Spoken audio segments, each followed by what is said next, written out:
اب آ گئی وہ آیت کہ جس سے استدلال کیا گیا ہے کہ ایمان بالرسالت نجات کے لیے ضروری نہیں ہے۔ ان الذین آمنوا والذین ہادوا والنصارى والصابئین من آمن باللہ والیوم الآخر وعمل صالحا فلہم اجرہم عند ربہم ولا خوف علیہم ولا هم یحزنون۔ یقیناً جو لوگ ایمان لائے، اور اس سے مراد ہے جو ایمان لائے حضور پر، محمد پر صلی اللہ علیہ وسلم، والذین ہادوا، اور جو یہودی ہو گئے، والنصارى، اور نصرانی، والصابئین، اور صابی وہ لوگ تھے عراق کے علاقے میں رہتے تھے جو کہتے تھے کہ ہم دین ابراہیمی پر ہیں، لیکن ان کے ہاں بھی بہت کچھ بگڑ گیا تھا، جیسے حضرت ابراہیم کی نسل حضرت اسماعیل کی نسل بگڑ گئی تھی تو اس طرح وہ بھی بگڑ گئے تھے، ستارہ پرستی زیادہ تر ان کے ہاں تھی۔ من آمن باللہ والیوم الآخر، جو کوئی بھی ایمان لایا اللہ پر اور یوم آخر پر، وعمل صالحا، اور اس نے عمل کیے اچھے، فلہم اجرہم عند ربہم، تو ان کے لیے محفوظ ہے ان کا اجر ان کے رب کے پاس، ولا خوف علیہم ولا هم یحزنون، اور نہ ان پر کوئی خوف ہوگا اور نہ وہ کسی حزن سے دوچار ہوں گے۔ ظاہر الفاظ کے اعتبار سے دیکھیے کہ یہاں ایمان بالرسالت کا ذکر نہیں ہے۔ ویسے تو اگر کوئی اس سے یہ غلط استدلال کرتا ہے تو اس کا پہلا جو اصولی جواب ہے وہ تو یہ ہے کہ ایسی حدیثیں بھی موجود ہے، من قال لا الہ الا اللہ دخل الجنہ، تو اس کے کیا معنی ہے؟ صرف کہنے سے جنت میں داخل ہو جائیں گے، کسی عمل کی ضرورت نہیں؟ جواب یہ دیا جائے گا پورے قرآن کو سامنے رکھو، پورے حدیث کے ذخیرے کو سامنے رکھو، کسی ایک جگہ سے کوئی ایک نتیجہ نکال لینا وہ صحیح نہیں۔ لیکن اس کے علاوہ وہ اصول جو میں بیان کر چکا ہوں کہ یہ سلسلہ شروع کہاں سے ہوا ہے، 5واں رکوع، وآمنوا بما انزلت مصدقا لما معكم ولا تكونوا اول كافر به، انہیں ایمان کی زوردار دعوت سے تو یہ ساری بات شروع ہوئی ہے۔ اب فصاحت اور بلاغت کا یہ تقاضا ہے کہ بار بار اس کو دہرایا نہ جائے، وہ بات انڈرسٹوڈ رہے گی، مقدر رہے گی، سمجھی جائے گی کہ ہر جگہ پر وہ موجود ہے، اس لیے کہ ساری گفتگو ہو رہی ہے اسی کے حوالے سے۔ وآمنوا بما انزلت مصدقا لما معكم ولا تكونوا اول كافر به ولا تشتروا بآياتي ثمنا قليلا وإياي فاتقون۔ اس حوالے سے یوں سمجھیے اب اس آیت کو کہ یہاں پر کچھ الفاظ محذوف مانے جائیں گے، ان الذين آمنوا والذين هادوا والنصارى والصابئين من آمن بالله واليوم الآخر وعمل صالحا في أيامهم فلہم اجرہم عند ربہم ولا خوف علیہم ولا هم یحزنون۔ ہر دور میں جبکہ ابھی حضرت عیسیٰ نہیں آئے تھے تو جو بھی یہودی تھے اس وقت تک حضرت موسیٰ کے ماننے والے، وہ جو بھی اللہ پر ایمان رکھتے تھے اور نیک عمل کرتے تھے، آخرت کو مانتے تھے، ان کی نجات ہو جائے گی۔ لیکن حضرت عیسیٰ کے آنے کے بعد ان کو نہیں مانا، اب وہ کافر قرار پائے۔ لیکن اب حضرت عیسیٰ کے آنے کے بعد جب تک حضور نہیں آئے جو بھی مانتا ہے، لیکن یہ کہ شرط یہی ہوگی کہ اپنے اپنے زمانے میں اصل میں نفی جس بات کی جا رہی ہے وہ یہ ہے کہ یہ نہ سمجھو کہ کسی گروہ میں ہونے سے نجات ہوتی ہے، نجات کسی گروہ میں ہونے کی وجہ سے نہیں ہے، نجات کی بنیاد ایمان اور عمل صالح ہے۔ کسی رسول پر ایمان لانا اپنے دور کے رسول پر وہ تو لازم ہے، لیکن یہ ہے کہ اس پر ایمان تو لے آئے اور وہ عمل صالح نہیں ہے تو نجات نہیں ہوگی۔ تو یہ اپنے اپنے دور میں اپنے اپنے زمانے میں ہر امت کے لیے وَلِكُلِّ أُمَّةٍ أَجَلٌ قرآن مجید کے مقام پر آیا ہے، ہر امت کے لیے ایک خاص معین مدت ہے۔ اس معینہ مدت میں اب ظاہر بات ہے جو لوگ حضور کی بعثت سے پہلے فوت ہو گئے ان پر تو کوئی ذمہ داری نہیں کہ حضور پر ایمان لانے کی، اور ایسے لوگ تھے، ایسے موحدین مکے میں موجود تھے جو یہ کہتے تھے کعبے کے پردے پکڑ پکڑ کر، اے اللہ ہم صرف تجھے پوجنا چاہتے ہیں، صرف تیری بندگی کرنا چاہتے ہیں، لیکن جانتے نہیں کیسے کریں۔ یہ بات موجود تھی اور ان کا انتقال بھی ہو گیا۔ یہ زید، سعید ابن زید، سعید جو حضرت عمر کے بہنوئی تھے اور وہ عشرہ مبشرہ میں سے ہیں، ان کی اہلیہ حضرت فاطمہ بنت خطاب، ان دونوں کے ایمان کو اللہ نے ذریعہ بنایا حضرت عمر کے ایمان کا، اور یہ والد تھے سعید کے زید، وہ یہ کہتے ہوئے دنیا سے چلے گئے حضور کی ابھی بعثت ہی نہیں ہوئی تھی، اے اللہ میں صرف تیری بندگی کرنا چاہتا ہوں، کیسے کروں یہ نہیں جانتا۔ اسی کو ذہن میں رکھیے، اہدنا الصراط المستقیم جو میں نے کہا تھا، ایک سلیم الفطرت انسان، سلیم العقل انسان توحید تک پہنچ جاتا ہے، آخرت کو پہچان لیتا ہے، لیکن اب کیا کروں؟ اس شریعت کے لیے، ان احکام کے لیے وہ دستے سوال دراز کرنے پر مجبور ہے۔ الحمدللہ رب العالمین الرحمن الرحیم مالک یوم الدین ایاک نعبد و ایاک نستعین اہدنا الصراط المستقیم۔ اسی صراط المستقیم کی دعا کا یہ جواب اب آئے گا، شروع ہوگا سورہ بقرہ سے، یہ کرو یہ نہ کرو، یہ فرض ہے، یہ تم پر لازم کیا گیا، یہ چیز حرام کی گئی، وغیرہ وغیرہ۔ ان الذين آمنوا والذين هادوا والنصارى والصابئين من آمن بالله واليوم الآخر وعمل صالحا، اور محذوف الفاظ فی ازمنتہم، اپنے اپنے زمانے میں، یا فی ایامہم، فلہم اجرہم عند ربہم ولا خوف علیہم ولا هم یحزنون۔ وَإِذْ أَخَذْنَا مِيثَاقَكُمْ وَرَفَعْنَا فَوْقَكُمُ الطُّورَ، اور ذرا یاد کرو جب کہ ہم نے تم سے عہد لیا، قول و قرار لیا، اور تمہارے اوپر اٹھا دیا طور کو، پہاڑ کو۔ جب تورات دی گئی تو اس وقت ایک کیفیت معجزانہ طور پر ایسی پیدا کی گئی، ان کے اوپر ایک روب ڈالنے کے لیے اور خشیت قلب میں پیدا کرنے کے لیے کوہ طور اٹھا کر معلق کر دیا گیا۔ اس وقت کہا گیا خذوا ما آتیناکم بقوۃ، تو اس قول و قرار کے وقت ایک معجزے کی شکل یہ ہوئی تھی۔ وَإِذْ أَخَذْنَا مِيثَاقَكُمْ وَرَفَعْنَا فَوْقَكُمُ الطُّورَ خُذُوا مَا آتَيْنَاكُمْ بِقُوَّةٍ وَاذْكُرُوا مَا فِيهِ لَعَلَّكُمْ تَتَّقُونَ، پکڑو اس کو مضبوطی کے ساتھ جو ہم نے تمہیں دیا ہے، اس کتاب کو، تورات کو، اس شریعت کو، اس احکام کو۔ وَاذْكُرُوا مَا فِيهِ، اور یاد رکھو اسے جو کچھ کہ اس میں ہے، لَعَلَّكُمْ تَتَّقُونَ، تاکہ تم بچ سکو۔ ثُمَّ تَوَلَّيْتُم مِّن بَعْدِ ذَلِكَ، پھر تم نے روگردانی کی اس کے بعد، اس میثاق کو توڑا، میثاق الست کو توڑا تھا، اور دوسرے یہ میثاق شریعت جو تم سے لیا گیا اس کو بھی توڑا۔ ثم تولیتم من بعد ذلك فلولا فضل اللہ علیکم ورحمتہ لکنتم من الخاسرین، پھر اگر اللہ کا فضل تمہارے شامل حال نہ ہوتا اور اس کی رحمت تمہاری دستگیری نہ کرتی رہتی، بار بار تمہیں معاف کیا، تمہیں مہلت دی، تو اگر یہ چیز نہ ہوتی تو اسی وقت سے تم خسارہ پانے والے اور تباہ ہونے والے ہو جاتے۔ وَلَقَدْ عَلِمْتُمُ الَّذِينَ اعْتَدَوْا مِنْكُمْ فِي السَّبْتِ، اور تمہیں خوب معلوم ہے تم میں سے وہ لوگ جنہوں نے سبت کے قانون کو توڑا، حد سے تجاوز کیا۔ یہ واقعہ تفصیل کے ساتھ سورہ اعراف میں آئے گا کہ ان کی شریعت میں ہفتے کا روز معین کر دیا گیا تھا، کوئی دنیاوی کام نہیں ہوگا۔ آج بھی وہ لوگ جو ہے سبت کو، جو بھی پریکٹسنگ جیوز ہیں، وہ اس کی پابندی کرتے ہیں اور بڑی شدت سے کرتے ہیں۔ لیکن ایک زمانے میں ایک خاص ان کا قبیلہ تھا کہ جس نے ایک بڑے ہی شرعی ہیلا ایجاد کر کے اس قانون کی دھجیاں بکھیری، تفصیل ہم پڑھیں گے سورہ اعراف میں۔ وَلَقَدْ عَلِمْتُمُ الَّذِينَ اعْتَدَوْا مِنْكُمْ فِي السَّبْتِ، اور تمہارے علم میں ہے تمہارے وہ لوگ کہ جنہوں نے سبت کے قانون کے ضمن میں خلاف ورزی کی، فَقُلْنَا لَهُمْ كُونُوا قِرَدَةً خَاسِئِينَ، تو ہم نے کہہ دیا ان کو کہ ہو جاؤ ذلیل بندر، ان کی شکلیں بس کر دی گئی، انہیں بندروں کی شکل میں تبدیل کر دیا گیا۔ فَجَعَلْنَاهَا نَكَالًا لِمَا بَيْنَ يَدَيْهَا، پھر ہم نے اس واقعے کو یا اس بستی کو ایک بنا دیا مثال، لوگوں کے لیے ان کی عبرت کے سامان بنا دیا، ان کے لیے بھی جو سامنے موجود تھے اس زمانے کے لوگ، اور ان کے لیے بھی جو بعد میں آنے والے تھے، وَمَوْعِظَةً لِّلْمُتَّقِينَ، اور اسے ایک نصیحت، ایک سبق آموزی کی بات بنا دیا اہل تقویٰ کے لیے۔ وَإِذْ قَالَ مُوسَىٰ لِقَوْمِهِ إِنَّ اللَّهَ يَأْمُرُكُمْ أَن تَذْبَحُوا بَقَرَةً، اور یاد کرو جب کہ موسیٰ نے اپنی قوم سے کہا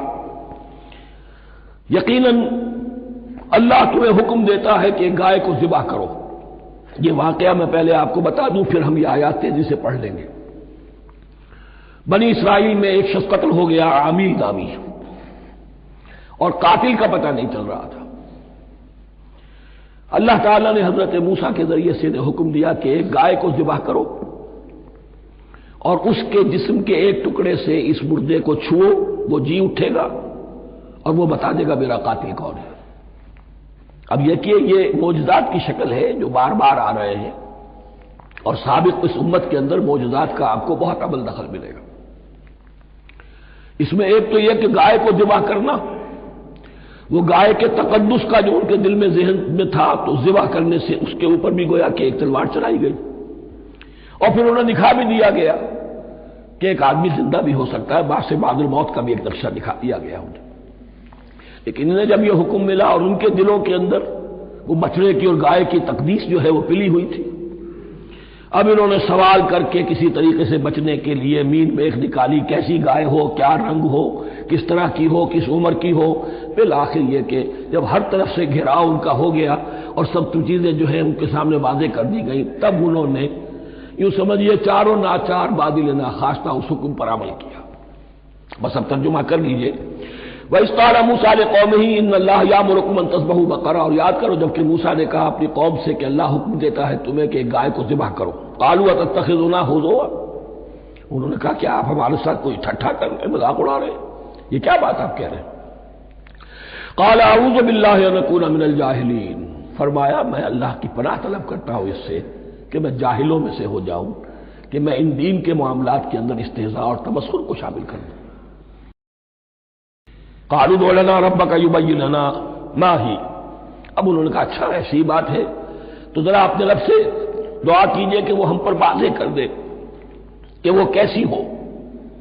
قال انه يقول، حضرت موسیٰ نے فرمایا اللہ تعالیٰ فرماتا ہے انها بقرۃ لا فارض ولا بکر، وہ ایک ایسی گائے ہونی چاہیے کہ جو نہ بوڑھی ہو نہ بالکل بچیا ہو، عوان بین ذالک، ان کے بین بین ہو، ففعلوا ما تؤمرون، تو اب کر گزرو جو تمہیں حکم دیا گیا۔ قالوا ادع لنا ربك يبين لنا ما لونها، اب انہوں نے پھر کہا ذرا ایک دفعہ اور دعا کیجئے اپنے رب سے وہ ہمیں بتا دے اس کا رنگ کیسا ہونا چاہیے۔ قال انه يقول انها بقرة صفراء فاقع لونها تسر الناظرين، فرمایا اللہ فرماتا ہے کہ وہ گائے ایسی ہونی چاہیے زرد رنگ، شوخ زرد رنگ کی، چمکیلی، جو دیکھنے والوں کو خوب اچھی لگے، پسند آئے، دل میں کھب جانے والی۔ اب جو زیادہ سے زیادہ ان کے ہاں مقدس سمجھے جاتے تھے گائے، رفتہ رفتہ سوال کر کے اگر پہلے ہی حکم پر وہ کر دیتے تو کسی بھی گائے کو ذبح کر دیتے، لیکن یہاں گھیراؤ ان کا ہو رہا ہے کہ جس کی تقدس کا ان کے ذہن میں زیادہ سے زیادہ تاثر ہے اسی کو واضح کیا جائے۔ قالوا ادع لنا ربك يبين لنا ما هي، پھر کہا انہوں نے پھر ذرا پکاریے اپنے رب کو، دعا کیجئے اس سے وہ ہمارے لیے واضح کر دے کہ کس قسم کی گائے، کون سی گائے کی قربانی وہ چاہتا ہے۔ ان البقرہ تشابہ علینا، یہ گائے کا معاملہ ہمارے اوپر جو ہے کوئی مشتبہ سا ہو گیا ہے کہ کون سی گائے ذبح کرے۔ وَإِنَّا إِن شاء اللَّهُ لَمُهْتَدُونَ، اور یہ نہ آپ شک کریں ہماری نیت پر، ہم انشاءاللہ ہدایت پانے والے ہوں گے، جب بات بالکل واضح ہو جائے گی تو پھر ہم وہ حکم جو ہے اس پر عمل کریں گے۔ قال انه يقول، فرمایا اللہ فرماتا ہے انها بقرۃ لا ذلول تثير الارض ولا تسقي الحرث، وہ ایک ایسی گائے ہونی چاہیے کہ جو کوئی جس سے مشقت نہ لی جاتی ہو، نہ وہ ہل جوتتی ہو اور نہ وہ رہٹ کا پانی کھینچتی ہو۔ تسیر الارض، نہ تو وہ زمین کو جوتنے میں، ہل چلانے میں کام نہیں لی جائے، ولا تسقي الحرث، اور نہ کھیتی کو پانی پلانے کے لیے وہ پانی کھینچنے میں استعمال کیا جائے۔ مسلمتن، اور پوری سالم ہونی چاہیے، یک رنگ، لا شیۃ فیہا، اس میں کسی دوسرے رنگ کا کوئی داغ تک نہ ہو۔ اب کیا کرتے، گھیراؤ میں آ گئے۔ قالوا الآن جئت بالحق، کہا انہوں نے کہ ٹھیک ہے اب تو آپ نے بات جو ہے پوری طریقے سے واضح کر دی۔ فذبحوها وما كانوا يفعلون، تب انہوں نے اس کو ذبح کیا اور وہ کرنے والے نہیں تھے، دل میں نہیں تھا، بادل ناخواستہ۔ اب دیکھیے یہاں ترتیب ذرا واقعے کی جو ہے مختلف ہو گئی ہے، جو اس ذبح بقرہ کا سبب تھا وہ بعد میں بیان ہو رہا ہے۔ تورات میں چونکہ واقعات کو اس طریقے سے بیان کیا ہے لہذا وہاں ترتیب دوسری ہے۔ وَإِذْ قَتَلْتُمْ نَفْسًا فَادَّارَأْتُمْ فِيهَا، اور یاد کرو جب کہ تم نے ایک جان کو قتل کیا تھا اور اس کا الزام تم ایک دوسرے پر لگا رہے تھے، یعنی کسی کا پتہ نہیں چل رہا تھا قاتل کون ہے۔ واللہ مخرج ما کنتم تکتمون، اور اللہ تعالیٰ فیصلہ کر چکا تھا کہ جو کچھ تم چھپا رہے ہو اسے نکال کر رہے گا، واضح کرے گا۔ فَقُلْ اضْرِبُوهُ بِبَعْضِهَا، تو ہم نے حکم دیا کہ اس کی لاش کو اس گائے کے ایک ٹکڑے سے اس کے جسم کے ایک حصے سے ضرب لگاؤ، کذالک یحیی اللہ الموتیٰ، اور دیکھو اس طریقے سے اللہ مردوں کو زندہ کر دے گا۔ تھوڑی دیر کے لیے وہ زندہ ہوا اور اس نے اپنے قاتل کا نام بتا دیا۔ وَيُرِيكُمْ آيَاتِهِ لَعَلَّكُمْ تَعْقِلُونَ، اور وہ تمہیں دکھاتا ہے اپنی آیات تاکہ تم عقل سے کام لو۔ اب جو الفاظ آ رہے ہیں بہت سخت ہیں، بہت سخت ہیں، لیکن ان کو پڑھتے ہوئے درون بینی ضرور کیجیے گا، اپنے اندر جھانکیے گا۔ ثُمَّ قَسَتْ قُلُوبُكُمْ، پھر تمہارے دل سخت ہو گئے جب دین میں ہیلے بہانے نکالے جانے لگے اور ہیلوں بہانوں کے ذریعے سے شریعت کے احکام سے بچا جائے، اللہ کو دھوکہ دینے کی کوشش کی جائے، اس کا جو نتیجہ نکلتا ہے وہ دل کی سختی ہے۔ ثم قست قلوبکم، پھر تمہارے دل سخت ہو گئے، فہی کالحجارۃ او اشد قسوہ، تو وہ تو اب پتھروں کے مانند ہیں بلکہ سختی میں ان سے بھی زیادہ شدید ہے۔ یہ ویسے بھی فصاحت اور بلاغت کا بھی بڑا ایک عمدہ مقام ہے قرآن کا۔ وَإِنَّ مِنَ الْحِجَارَةِ لَمَا يَتَفَجَّرُ مِنْهُ الْأَنْهَارُ، پتھروں میں سے تو ایسے بھی ہوتے ہیں جن میں سے چشمے پھوٹ بہتے ہیں۔ وَإِنَّ مِنْهَا لَمَا يَشَقَّقُ فَيَخْرُجُ مِنْهُ الْمَاءُ، اور ایسے بھی ہیں جو شق ہو جاتے ہیں، پتھر چٹانے، ان میں سے پانی برآمد ہو جاتا ہے۔ وَإِنَّ مِنْهَا لَمَا يَهْبِطُ مِنْ خَشْيَةِ اللَّهِ، اور ان میں وہ بھی ہوتے ہیں جو اللہ کے خوف سے گر پڑتے ہیں۔ وَمَا اللَّهُ بِغَافِلٍ عَمَّا تَعْمَلُونَ، اور اللہ تعالیٰ غافل نہیں ہے اس سے جو تم کر رہے ہو۔ یہ کیفیت جو ہے ثم قست قلوبکم فہی کالحجارۃ او اشد قسوہ، ہے کون؟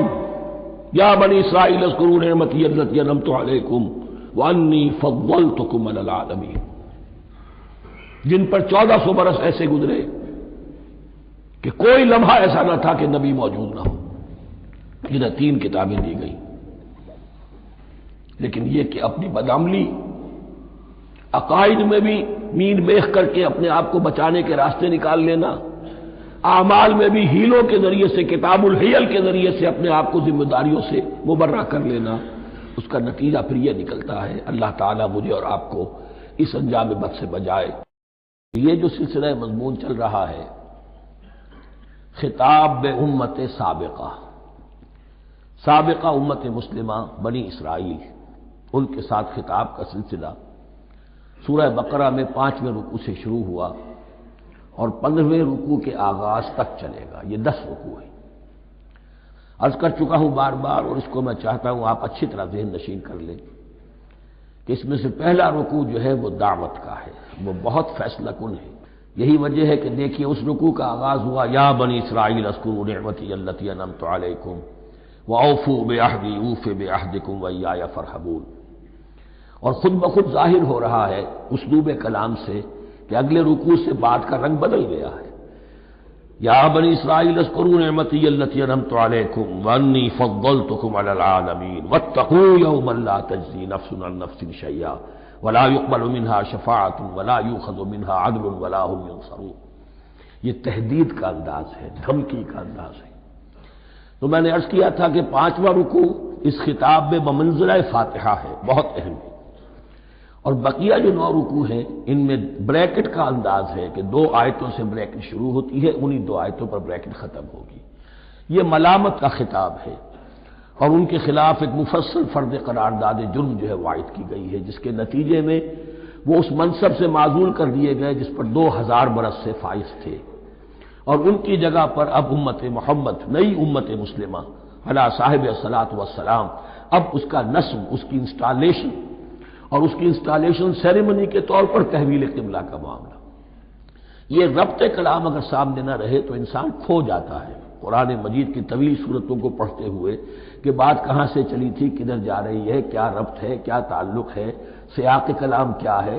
اس کو میں اس لیے بار بار، حالانکہ مجھے معلوم ہے کہ وقت کم ہے لیکن میں اس چیز کو زیادہ اہمیت دے رہا ہوں۔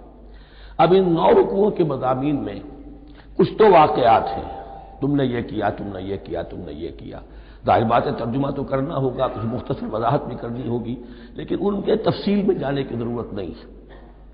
لیکن آپ نے دیکھا کہ کچھ واقعات کے بعد پھر کچھ ایسے یونیورسل ٹروتھس بیان ہوئے ہیں ایسے عظیم حقائق کہ جو ابدی حقائق ہیں، ان کا کسی وقت سے، کسی قوم سے، کسی خاص گروہ سے تعلق نہیں،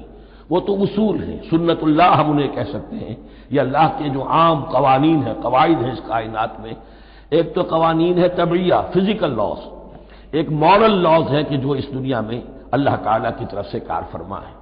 تو جہاں وہ مورل لاز آتے ہیں، جنہیں آپ کہا کرتے تھے جب بچپن میں کہانی پڑھی اور کہانی کے بعد لکھا اس کا مورل لیسن کیا ہے، اس کہانی سے سبق کیا حاصل ہوا، تو تھوڑے تھوڑے وقفے کے بعد وہ آیات آتی ہیں کہ جو اس گویا کہ اس سلسلہ کلام کے اندر یہ انتہائی اہمیت کی حامل ہے، اس لیے کہ وہ یونیورسل اہمیت کی حامل ہیں، اور ان میں در حقیقت ایک رہنمائی پوشیدہ ہے موجودہ امت مسلمہ کے لیے۔ مثلا جتنا حصہ ہم اب تک پڑھ چکے ہیں ان میں سے پہلے تو وہ آیت یاد کیجئے، وَضُرِبَتْ عَلَيْهِمُ الذِّلَّةُ وَالْمَسْكَنَةُ وَبَاءُوا بِغَضَبٍ مِّنَ اللَّهِ۔ معلوم ہوا کہ ایسا ہو سکتا ہے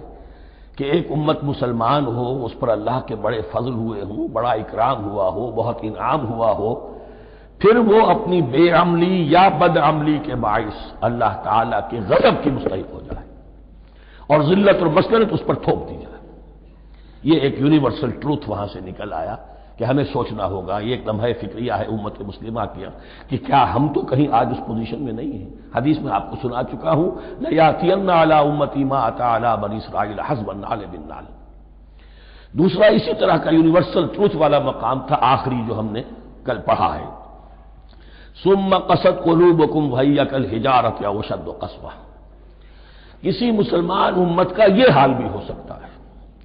کہ ان کے دل اتنے سخت ہو جائیں کہ سختی میں پتھروں کو اور چٹانوں کو مات دے جائیں۔ یہ بھی ایک کیفیت ہے جو سامنے آئی، حالانکہ قوم وہ ہے انی فضلتکم علی العالمین، از کجا تاب کجا، لیکن یہ حقیقت بھی ہمارے سامنے آئی کہ یہ چیزیں جو ہیں اپنی جگہ پر امکانات میں سے ہیں۔ البتہ یہاں ایک بات میں عرض کر دوں کہ اس قساوت قلبی میں پوری امت برابر مسلط جو ہے مبتلا نہیں ہوا کرتی، اس میں امت کے جو قائدین ہوتے ہیں اور امت مسلمہ کے قائدین اس کے علماء ہوتے ہیں، سب سے زیادہ شدت کے ساتھ یہ خرابی ان میں آتی ہے، اس لیے کہ باقی لوگ تو پیروکار ہیں، پیچھے چلتے ہیں، وہ اعتماد کرتے ہیں کہ یہ ہے اللہ کی کتاب کے پڑھنے والے، یہ ہے تورات کے حامل، یہ جانتے ہیں، وہ ان کے پیچھے پیچھے چل رہے ہوتے ہیں۔ لیکن جو لوگ جان بوجھ کر اللہ کی کتاب میں تحریف کر رہے ہوں، انہیں تو پتا ہے ہم کیا کر رہے ہیں۔ جو لوگ جان بوجھ کر حق کو پہچان کر اس کا انکار کر رہے ہیں، انہیں تو پتا ہے کہ ہم کیا کر رہے ہیں۔ در حقیقت یہ سزا ان پر آتی ہے۔ یہ بات اب ان آیات میں جو آج ہم پڑھنے چلے ہیں بہت زیادہ واضح ہو جائے گی انشاءاللہ۔ فرمایا افتطمعون ان یؤمنوا لکم، تو اے مسلمانوں کیا تم یہ توقع رکھتے ہو کہ یہ ایمان لے آئیں گے تم پر، تمہاری بات مان لیں گے؟ ظاہر بات ہے مسلمانوں کو توقع تھی کہ مشرکین مکہ تو بہت دور تھے دین سے، توحید سے دور، رسالت کا کوئی تصور ہی نہیں، کتاب کوئی ان کے پاس تھی ہی نہیں۔ یہ تو یہود ہیں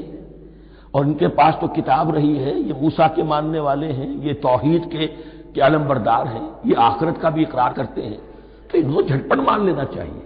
تو جو مسلمانوں کے دل میں، عام مسلمانوں کے دل میں جو حسن ظن تھا، اب در حقیقت یہ اس کو ایڈریس کیا جا رہا ہے، افتطمعون ان یؤمنوا لکم، تمہیں بڑی طمع ہے، کوشش ہے، تمہاری خواہش ہے، آرزو ہے، تمنا ہے، توقع ہے